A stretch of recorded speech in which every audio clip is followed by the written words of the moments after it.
Welcome back to Tiny Blue Games. My name is, of course, Csaw or Chris, and today we're talking about Final Fantasy XIV in 2020. Today we are finally taking my first steps into the tanking world. This has kind of been a long time coming, and for people who are wondering, because yes, I did just make a Dragoon, don't worry, the Dragoon is still going to be the main focus throughout the Heaven's Ward expansion. I was just happening to explore Ishgard as you do, and stumbled upon this strange person who had a crystal who spoke to me in different ways, and I wanted to give things a try. The other reason here is that I do want to play the Dark Knight in the Shadowbringers expansion, and I felt like it would be a good idea to kind of have it close to the level required to play through that expansion when I get there. So I thought now was a good time to give things a go and step into tanking. Just before we get into the dungeon, I wanted to give a quick shout out to Blue Shades. They are an amazing Final Fantasy XIV artist who has been creating a triple triad game made from content creators, I believe. And I don't know a ton about triple triad. I haven't actually done too much with it. I believe you can play in the gold saucer, but I did do a little bit of looking around, and it looks pretty cool. But the bigger thing here, and you've probably seen it on screen already, is that they made a card with my character on it. My lovely potato is gonna be the card for Csaw. Super cool. Thank you so much for making this. It's one of the coolest feelings ever. This is actually the first time I've ever had a piece of artwork made from a character I had on YouTube, and it's just crazy, the feeling. But yeah, so the link to their Twitter, I believe Twitter's where they're the most active, will be in the description. So if you want to go check them out, I definitely recommend it. They do a lot of cool work, so I would take a look at that. Alrighty, so we are heading back into the Copper Bell Mines. I was extremely excited to get a dungeon that I'd seen before. That being said, at level 30, I believe I've seen, I guess, all of the dungeons that I've unlocked already, so that should be good. I did get lost a couple of times, but that's not the biggest issue that we're going to face here. And this recording was a bit difficult to upload because I make a pretty glaring issue throughout this entire dungeon, but my whole thing is to just upload the actual first take of things on this channel. If you're a new player, take note of my mistakes, learn from them, grow. And what you'll notice right away is I'm pretty sure I don't have my tank stance on. And now I do have it on now. I flipped it on, but what you'll notice is that I have it in skill number 4 on my bar, because I thought it was a skill that I was to use pretty regularly throughout fights, and like use it whenever I'm about to like go into a big group to get some aggro. No, that apparently is not the case. Apparently, and looking back at the skill, it makes a lot more sense. You toggle it on, and then you leave it on and stay in tank stance. What I'm doing throughout this entire dungeon is I'm toggling on, on and off throughout the dungeon. There's also this fun glitchy elevator that I've missed, so I'm kind of excited to see that again. But yeah, you'll notice me like hit it. I believe it's called Grit is what it's called, and it's yeah, so I turned it on and off throughout the fights, and definitely not the best thing. I will go ahead and say we do fine throughout this. I don't think anyone dies, and we definitely make it all the way to the end with my tremendously spotty tanking. But yeah, it's hard to watch looking back at these things and like knowing more. And I hope I'm even correct in like what I'm saying like now in this video. I've done a little bit of research, and it's called Grit. I'm supposed to keep it on when I'm tanking to help get aggro, or I think it's called like enmity or something like that in this game. And yeah, there's definitely certain polls here where I'm like, people aren't coming to me. Why is this? But yeah, I don't know. The good news is that it kind of got me better at using my taunt and stuff, because certain creatures would be attacking the DPS and I'd be like, oh no, attack me. Yeah, it makes a lot more sense, and I was kind of confused at first why the crystal was sometimes lit up and sometimes not, but it's all coming together. In terms of tanking, it actually feels very similar to a lot of other games. It feels very similar to kind of old school, not super old school, like Wrath of the Lich King version of tanking, because back then I played a protection pally. I'm sorry, my words are all over the place today. We're gonna bring it back down to normal. I played a protection pally, and the tanks had a tank, or at least that tank had a tank stats, and you had to activate it or else your skills really didn't get much aggro. And as a new player, I definitely had a learning curve with it where I wasn't using it properly or I'd forget to put it on. And it felt very similar to this now looking back. And I just imagined myself back then thinking, oh cool, another skill, I guess I'll toggle this on and off throughout fights, or like I'll use it actively. No, it's a toggle. You probably should leave it on. I've done some research, and I believe certain times in Final Fantasy XIV there are situations where tanks toggle in and out of their tank stance to get more damage, but that's a pretty high-end player that would do that. I can't speak too much about this. And I'm putting that warning in here again. New players, do not listen to what I'm saying as advice or as a guide. This is not that situation. This is come watch Csaw fail so you don't have to fail, and listen to the helpful people in the comments. That's what my videos should be as a whole. So hopefully that's what people are doing. But yeah, overall, pretty fun time tanking. I didn't get an insta-queue, which really frustrates me, because whenever I'm playing a different role, I'm like, ugh, to be a tank and to get an instant queue. Nope, it was healers this time. Ugh. But that's okay.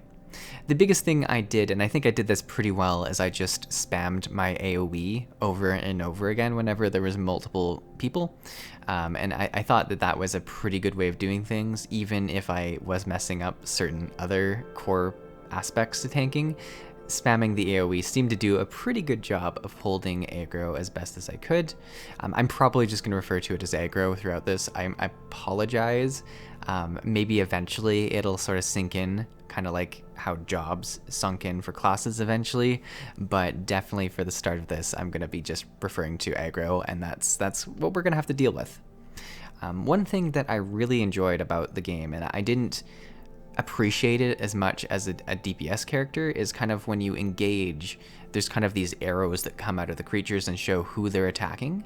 And this is a super handy feature. Like, looking at it now, it just gives that little bit of direction to let you know if, you've pulled a group and all of a sudden someone's rushing to one of the DPS, you're like, okay, I need to taunt that person. I did appreciate having a taunt. It really helped me feel a lot more like an actual tank. And I'd say in general, the tanking feels very similar to a lot of other tab targeting games. Obviously, this is just one of the many jobs you can do. I believe there's 4 tanks currently, since they added the one in Shadowbringers. I could be wrong about that. This is the one that is added in Heaven's Ward. It is also the first class that I'm playing that is not a base class. Like, I think, like, it's the first one where you start at a higher level, which is pretty cool. It was kind of nice just starting at level 30 and going right into dungeons versus having to climb up through hunting logs or whatever to get to level 16. So that was a really cool aspect of this as well, and I definitely appreciated it. Now, in terms of the actual dungeon, things were pretty simple, but this fight right here, which seemed like one of the easier fights on a DPS class, was kind of confusing as a tank because you had creatures coming in from all angles, they died really quickly, and there wasn't, like, I felt like I wasn't doing enough. I just kind of tried to get as many of them as I could to aggro to me, and I don't know, we just worked through it. But it was one of the higher stress points of the dungeon, and it was weird because on my DPS, when I did this many days ago, like, this is probably one of the first dungeons I did, actually, so it might have even been a year ago. This seemed like such an easy part as a DPS, because I was just blasting them in the background. So I definitely have a newfound respect for the tanks, and I think that's one of the best things about playing all of the roles in any game, is that you you emphasize with that role. You kind of, as a DPS, you start letting them get aggro before you attack and stuff like that. As a healer, you kind of prepare for different bosses and stuff that might do a lot of damage, or certain groups that might not be tanked right away. So it definitely gives you that ability to kind of feel for the other class and know what they're going through. And I definitely recommend it to any player who hasn't played, a healer, hasn't played a DPS, hasn't played a tank. You definitely should try it out. And if anything, this is the best example of someone who's doing tanking pretty bad and still managed to pull off this dungeon. If you're doing a fairly low-level, easy dungeon, I think you can get through it. Everyone was pretty positive.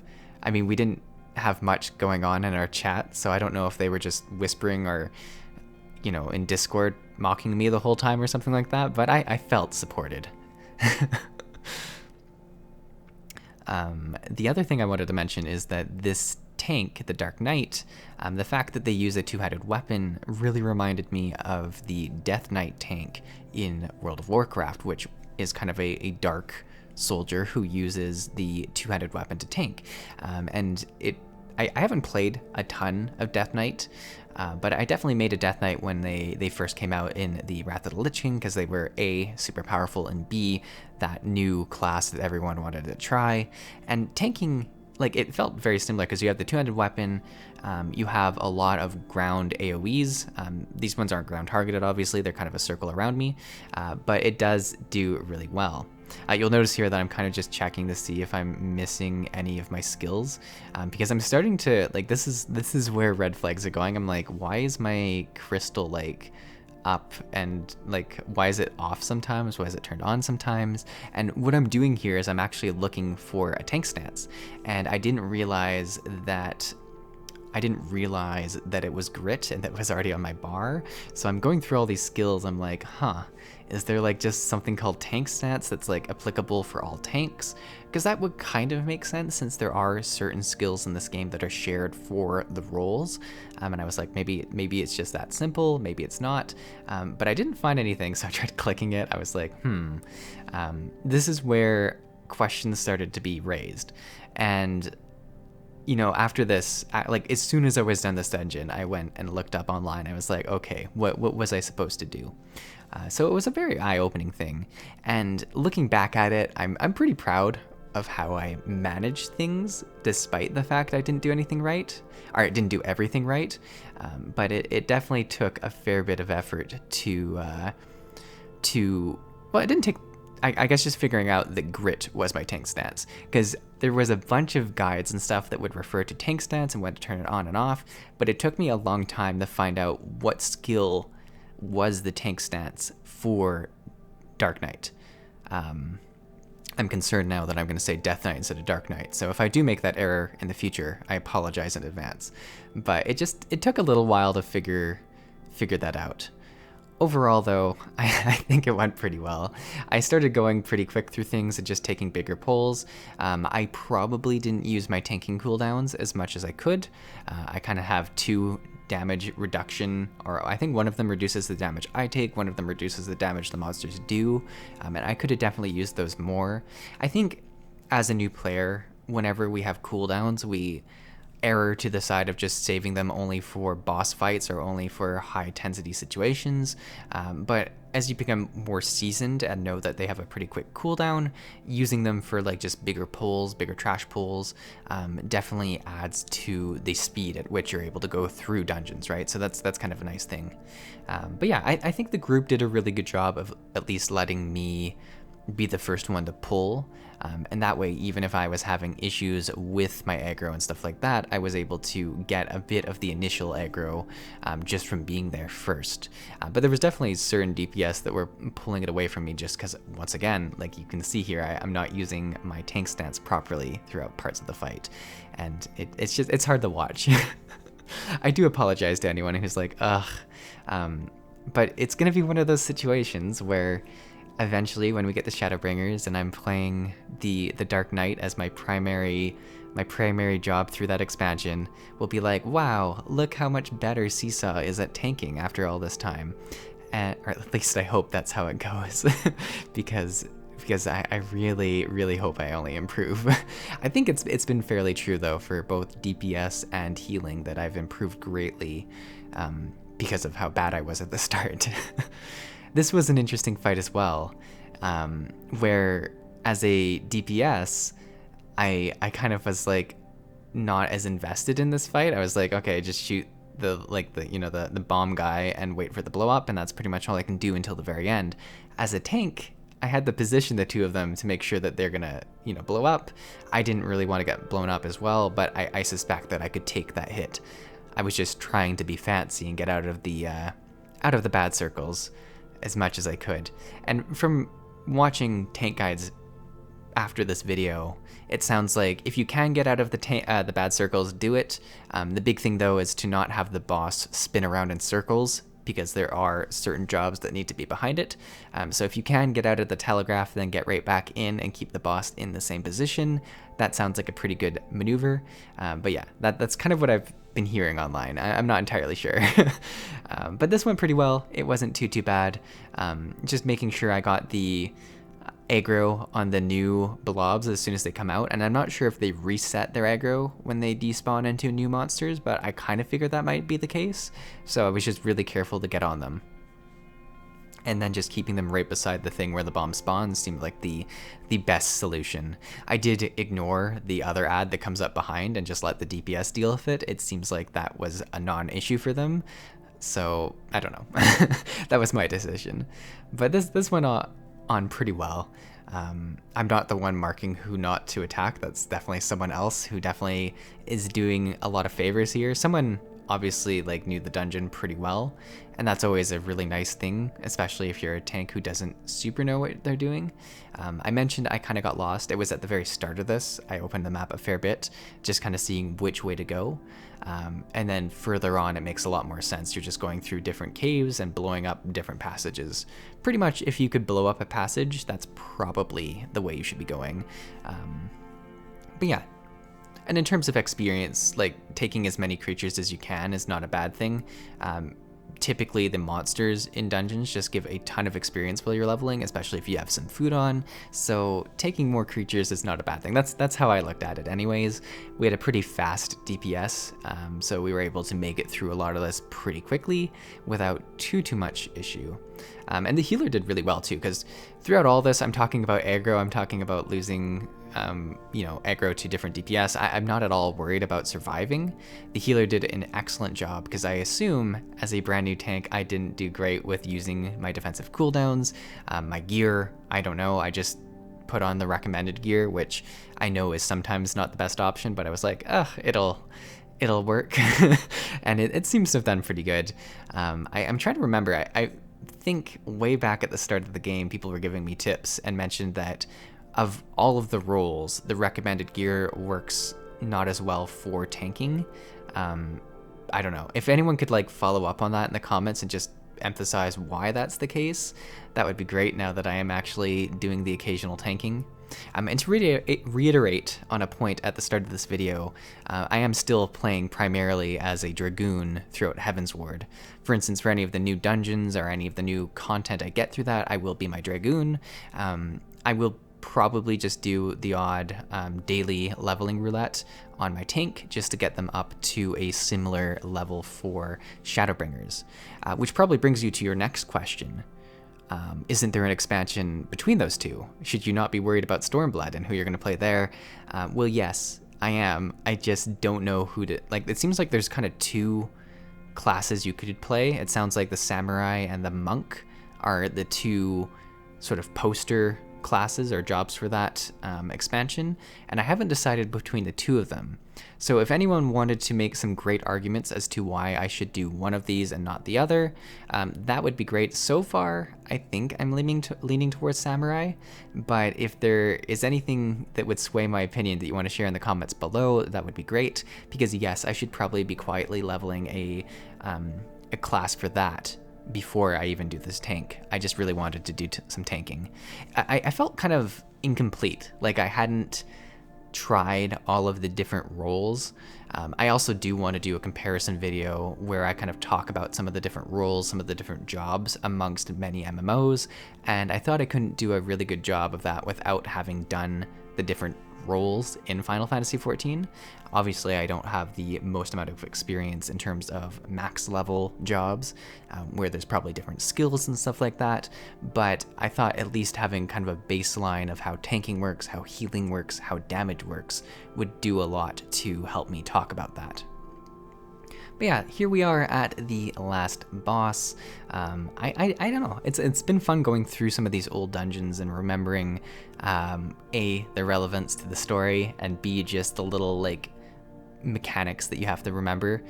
For instance, for this boss, I didn't remember it right away, but the ads that come in, you can kind of just ignore them, and it's not a huge deal. I do a good job of going and jumping right into the boss. I also fortunately have my tank stance on to begin, which is a good start, but you'll see I turned it off right away. I think I do keep up enough aggro just through my attacks that it's not an issue, but I was just watching this back and waiting for the boss to turn around and just smack one of the DPS in the head. It doesn't happen, but I'm waiting for it the whole time. I try to keep the boss turned away from everyone, which seems like a good idea. And then here, this is kind of the ads that I'm talking about. They come out of the wall here, and right away I'm like, oh, I should try and taunt this as soon as it comes out. But they kind of just run away, and I'm not entirely sure where they go. It seems like a really weird mechanic looking back at this. I'm like, you know, are they trying to escape? What's the deal here? Did we just kill the boss so quickly that it doesn't matter? But yeah. As soon as the person put the do not attack, I was like, oh yeah, I remember this. I remember not attacking these on my DPS. But yeah, it overall, the dungeon went pretty well, pretty smoothly for how unfortunate certain situations are. I'm still happy that I chose to upload this. It's always really hard when you make a mistake and you're aware of the mistake after the fact and you're like, oh, I could just redo this. But I think this is the way to really show new players and myself that mistakes are okay in MMOs. You're gonna make mistakes as a new player, you're gonna survive, and you're gonna get better as time goes on. But yeah guys, hopefully you enjoyed this video, hopefully you enjoyed watching me tank, and I will see you in the next video.